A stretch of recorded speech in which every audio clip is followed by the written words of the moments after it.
Today I'm going to teach you how to smoke on a gas grill with pork ribs, a Boston butt roast for tender pulled pork, a juicy rack of beef ribs, and a gorgeous smoked prime rib.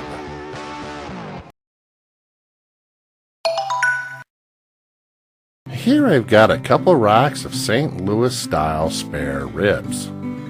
If you look at the label, you'll see each rack weighs about 4 pounds, and they're each under $12. And the first thing we need to do is remove the membrane. Then using a sharp knife, you want to score the bottom side of each rack of ribs.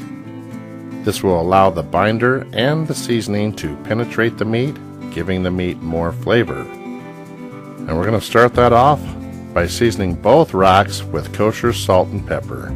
Just a nice even layer is all you need. Now I am showing you two different recipes today. Mustard will be the binder for the first one. You want to just rub that into the meat. Then we're going to add a nice even layer of blackened seasoning. And I have a wonderful recipe for this. I'll link in the description below. Then you just need to flip this rack over and repeat the same process. Starting once again with the kosher salt and pepper, nice even layer, followed by the yellow mustard. Once again, just rub that into the meat, followed by another even layer of this blackened seasoning. But you want to be sure you get the edges as well. Now for the second rack, we're going to use sriracha as the binder. Now rub the sriracha into the meat. Now for the rub on this recipe, I'm going to use garam masala. This is a seasoning from India. Many of the ingredients in this container are made famous by recipes like tikka masala, which I have a wonderful recipe for, and I'll place a link for that down below in the description as well. Now we'll flip over this rack of ribs and we'll season the exact same way on this side. Kosher salt and pepper, sriracha, again work that into the meat, then season with the garam masala. If you don't want to use the garam masala, try cumin. Just straight cumin. It's wonderful. And again, don't forget to season the sides. And it's important to let this rest for about 20 minutes. In the meantime, let's crack open the gas and let's fire up the grill. Now it's important to note I'm only using the front burner. That front burner runs down the front and up the side here on my grill. That's going to leave 2 of them open here in the back for indirect heat. We're going to need a bowl of water. And for smoke, I'm going to use a smoke tube full of pellets. And you can get similar results with aluminum foil punched with a bunch of holes in it. Just start that up, get your smoke rolling, and turn the front burner down to low. Slow and low is how we're smoking. And we're going to hit a temperature of about 235 degrees Fahrenheit. As you can see with the lid down, we've got plenty of smoke coming out the back, so it's filling up in there pretty nice. So let's go ahead and start throwing down our ribs. Starting with our blackened seasoned rack, I'm laying the thicker portion towards the burners. Now I'm just going to lay the second rack right beside it. Again, both of these racks are laying over the top of indirect heat. Now just scooch in that water a bit, and right there, my friends, is what you want it to look like. We've got the moisture, we've got the ribs, we've got the smoke. Now we're going to drop the lid for 30 minutes, and every 30 minutes for the next 4 hours, we're going to come back and we're going to spruce up these ribs with a little apple cider vinegar. And you can mop it, brush it, spray it, however you want to lay it in. You can even use other ingredients like apple juice, pineapple juice, whatever you want. Just keep them moist. Do not let these ribs dry out. But do it quickly and keep the lid down. If you're looking, you're not cooking. But after 4 hours, your ribs should look something like this. Now they may seem a little dry at this point, but we haven't mopped them again yet. We don't need to. We're going to wrap them. Again, here's the garam masala rack and the blackened seasoning rack. I've already set up the aluminum foil, so let's get them wrapped. Lay them both down in the center of 2 sheets of aluminum foil, then cover them each with honey. A little bit of brown sugar over each rack as well.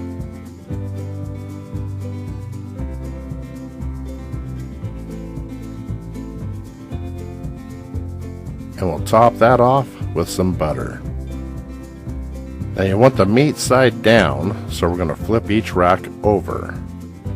That way it can marinate in its own juices while they soften up. Now wrapping these is no big deal.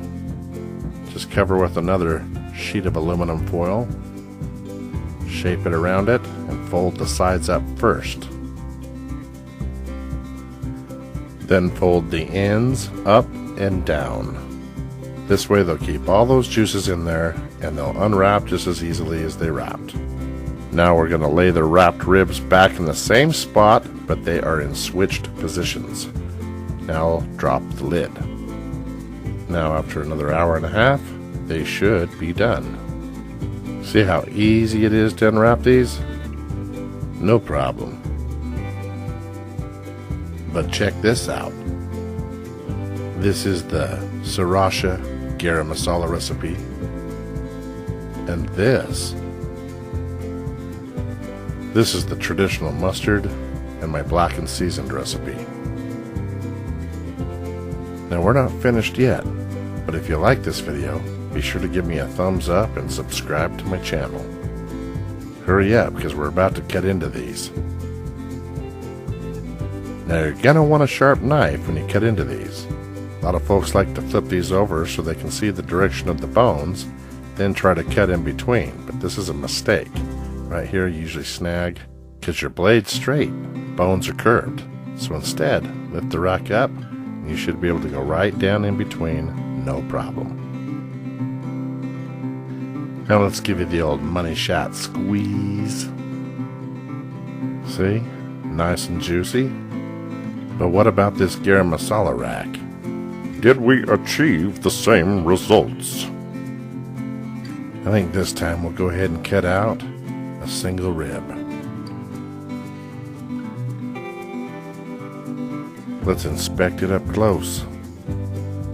Now honestly, there's not much of a smoke ring there, but I can promise you here, it's tender. See, pulling that back. And if you take a bite here, it's got smoke flavor, that's for sure. That is good stuff. And do not throw away the jus. And there you have it, gas grill smoked ribs right here in the Poor Man's Gourmet kitchen. First thing you want to do is get your gas turned on and get your grill fired up. Now on a gas grill, we've got to run indirect heat. And my grill has 3 burners, and I'm going to run the one that runs right across the front base and up the side here.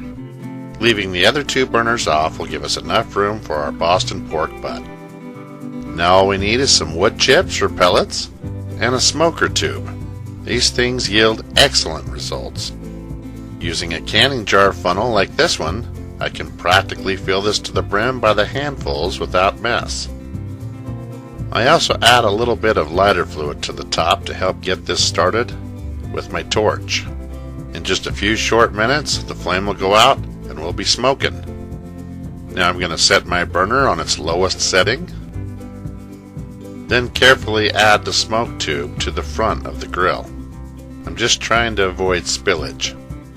But depending on what kind of wood chips or pellets you use, these tubes can smoke anywhere from 2 to 4 hours. Now here I've got your basic Boston butt rub recipe. This is my version and what I put together here, and I'll include the ingredients on my website. But what's a rub without a roast? Here I've got a Boston butt I picked up for $10. I've since given it a rinse and I patted it dry.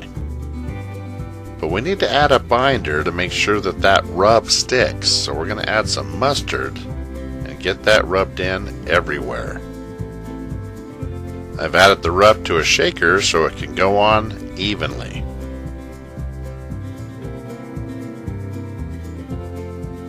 Again, you want to make sure we get all sides.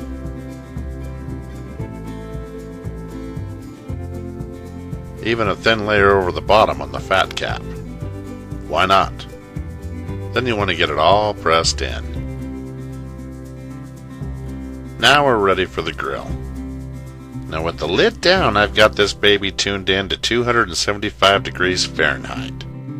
As you can see, we've got some great smoke rolling, so we're going to drop that Boston butt right in the indirect heat spot, and the opposing corner, a bowl of water. So we're going to smoke our Boston butt roast on a propane grill with a bowl of water and a smoke tube. And this can easily take anywhere from 8 to 10 hours. Get the lid down, we'll get our heat back up. As you can see, out the back we've got plenty of smoke. Now here I've got a spray bottle with some apple cider vinegar. I'm going to open this grill back up every hour on the hour and spritz that Boston butt roast.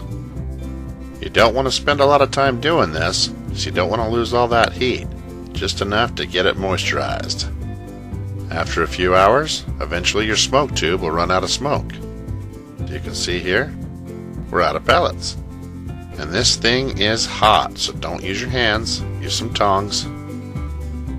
And if you look close here, you can still see some red hot ash left in there. That's going to help us start our next batch of pellets. And once you've filled that back up to the brim, you can go ahead and add it back to the grill. Carefully, I might add. And in just a few short minutes, it'll start back up again. But you shouldn't have to refill the tube more than once. 3 hours into cooking, I like to stick the roast with a thermometer. I probe only to the center, avoiding bone. Our current temp is 121, but our target is 160 for wrapping. I face it towards the door so I can see it through my window, and I should hit 160 in the next few hours. Also continue spritzing every hour on the hour, and then once you've reached your target wrapping temp, 160, I'm going to pull the thermometer out, remove the smoke tube. We won't be needing that anymore. Then very carefully lift this Boston butt out of the grill. Got a pan here. I'll take it inside for wrapping. Got 2 layers here. We're going to fold everything up on the sides and on the ends as well. Everything going up. The second layer goes the opposite direction, but still everything going up. What we don't want is the juice from the pork, as it slow roasts, escaping. We need it to collect in the bottom. And now, back to the grill. Just going to put it right back in the same spot it was in before, and we're going to put that thermometer back in it as well. Quickly get that lid back down, and our target temp this time is 195. But this is the easy part. All we got to do now is sit and wait. 5 hours later, boom, we're on it. I don't recommend you using your hands like I'm going to do, but I can handle it. Don't worry about me. But you want to let this rest for about 20 minutes before you crack it open. As you can see, we've got some good color. And in the bottom here, we've got liquid gold. Do not throw this out. You need it. Now we'll do the old pull test. See that? That bone came out nice and smooth. We got a winner here, folks. Now let's see how she pulls apart.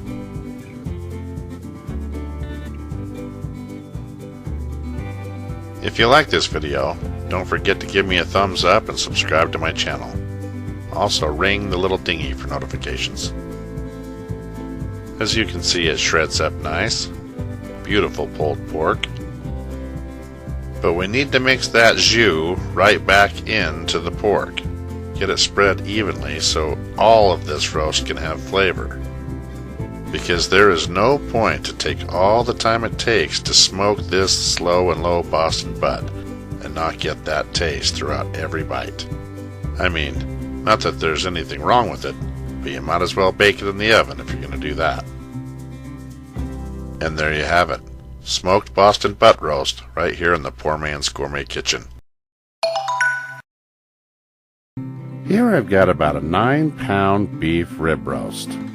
You can see that this beef is ungraded, and at $4.58 a pound, our total purchase price is about $42. And though I like fat cooked with my beef, just like a brisket, we're going to have to trim this thing up a bit. And by looking down one side here, you can see it's fairly lean, and it's a nice thick portion of beef ribs. The silver skin that runs all the way down the length of this beef is my biggest concern, but in order to remove that, we'll have to peel back the layers of this fat first and some of the beef on the lower portion of the meat. It's not a difficult task, you've just got to be careful with your knife. By pressing down on the blade like this, firmly, and then using the sharp edge of your blade, you can easily separate that fat from the beef. Some of it will easily peel back with just a little pressure with your fingers. Then you can get back in there with your knife and repeat the same process.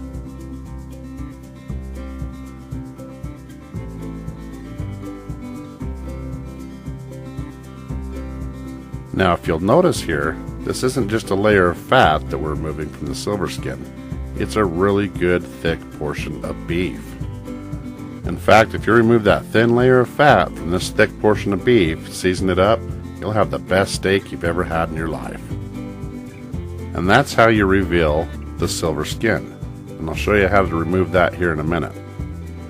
Because we still need to remove another fat layer here up on the bones.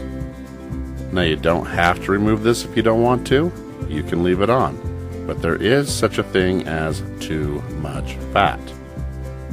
Besides, it only takes a few more minutes and it really cleans up your beef ribs. As you can see, this piece right here is 99% fat. So we'll just remove that. If you take a look here, we got a nice thin even layer down the whole side of the bones. And this membrane can be removed. I usually take it off of my pork ribs, but I'm going to leave it on with this thick beef portion as we smoke because it's going to cook longer and hold in that moisture with that fat. Now let's remove that skin.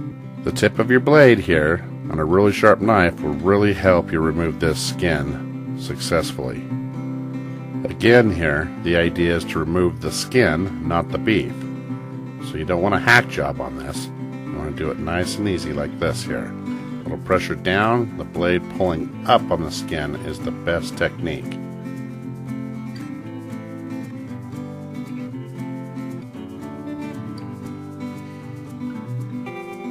Towards the bottom, you can usually just tear off the rest.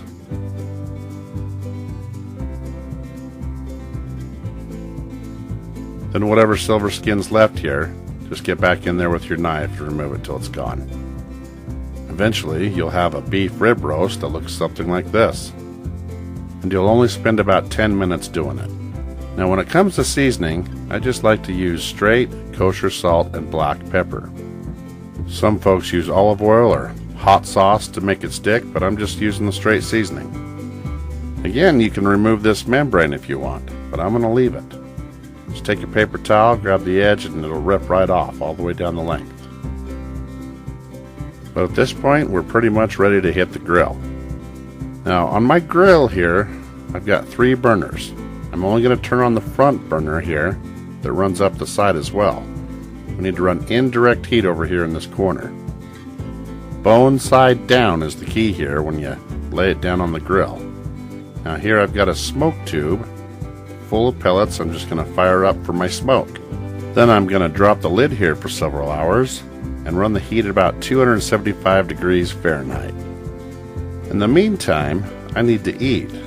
Remember that thick piece of beef we cut off the ribs? Look at this steak. I cleaned it up, put it in the pan with some oil, butter, some garlic, and this is how it turned out. And I'm telling you, this is some filet mignon style tender beef. And I'm telling you, the flavor here is just unreal. Remarkable even. You save that oil, butter, garlic, ooh, just dip that right in there. Look at this. Let's take a bite.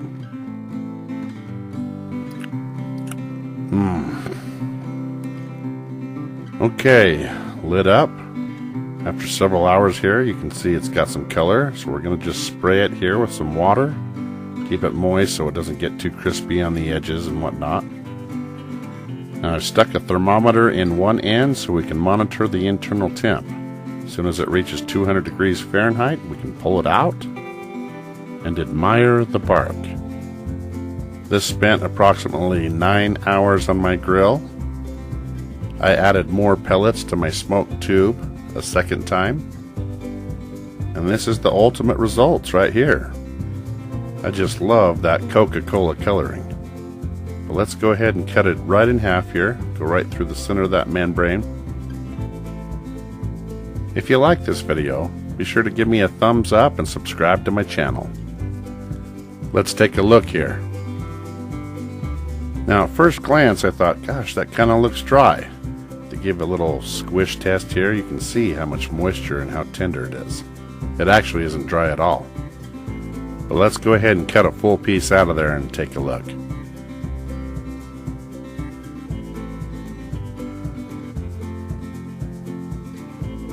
Ooh, look at that. Juicy.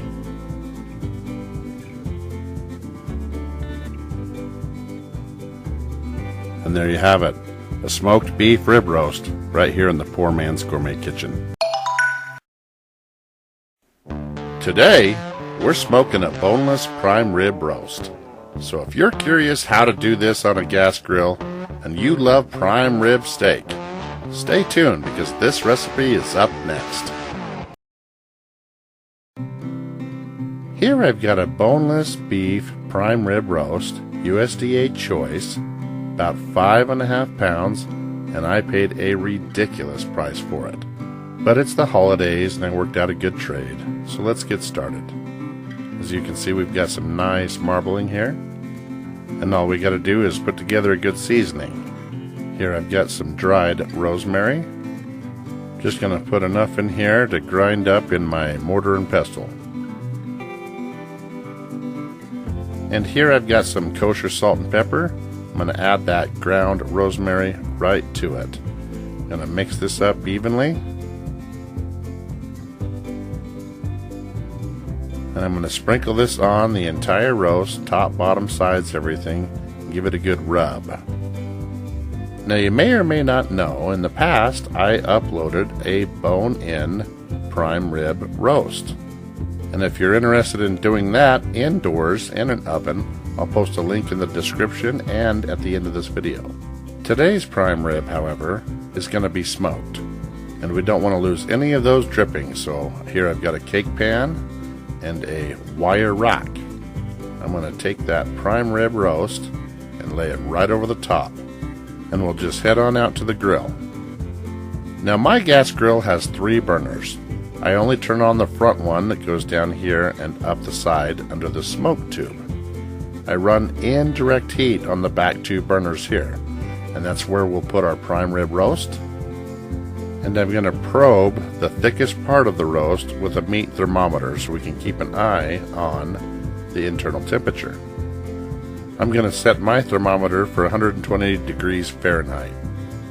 I'm going to fire up the pellets in my smoke tube, and I'm going to drop the lid for approximately 4 hours, maintaining 225 degrees Fahrenheit inside the grill. And just like clockwork, it's been almost exactly 4 hours and we've hit the internal temperature for my medium rare goal. It's already dark outside. I've got a flashlight on here, but you can see we've got a good looking roast. Just going to pull the thermometer out here. We'll go ahead and throw the oven mitts on, take it on inside. Now if you're questioning why such a low temperature for medium rare, it's because we're not finished cooking this yet.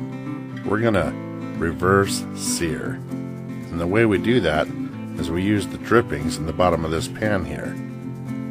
We're going to add those right to a large skillet on the stovetop. Unfortunately, it's not quite enough. Good thing I saved this stuff by the bulk. So we'll add just a little bit more, and once this is melted down here, get a nice even layer across the bottom of that pan, we'll add this prime rib roast right to the center. And I'm going to sear this over medium-high heat for about a minute on each side. This is still hot, so be careful if you're using your hands. As you can see, we're getting some real nice color. And if you want, you can consider adding some herbs or garlic to the oil as well. Give a little more aromatic to the flavor of that roast. And once you've got all sides, you can go ahead and remove it from the heat. And you want to let this rest for a good half an hour or so. I'm going to go ahead and spin this plate around for you so you can get a good look at it. It really doesn't get much better than this. And it's amazing that a gas grill can do it. But let's show you the inside, shall we? Now keep in mind, this is just the cap. Again in slow motion. Gorgeous. Well, let's go ahead and throw that down on a plate. Gonna add in a au jus and some creamy radish. And there you have it. Smoked boneless prime rib roast right here in the Poor Man's Gourmet Kitchen. Thank you for watching, and be sure to stop by PoorMansGourmetKitchen.com for more recipes and exact ingredients.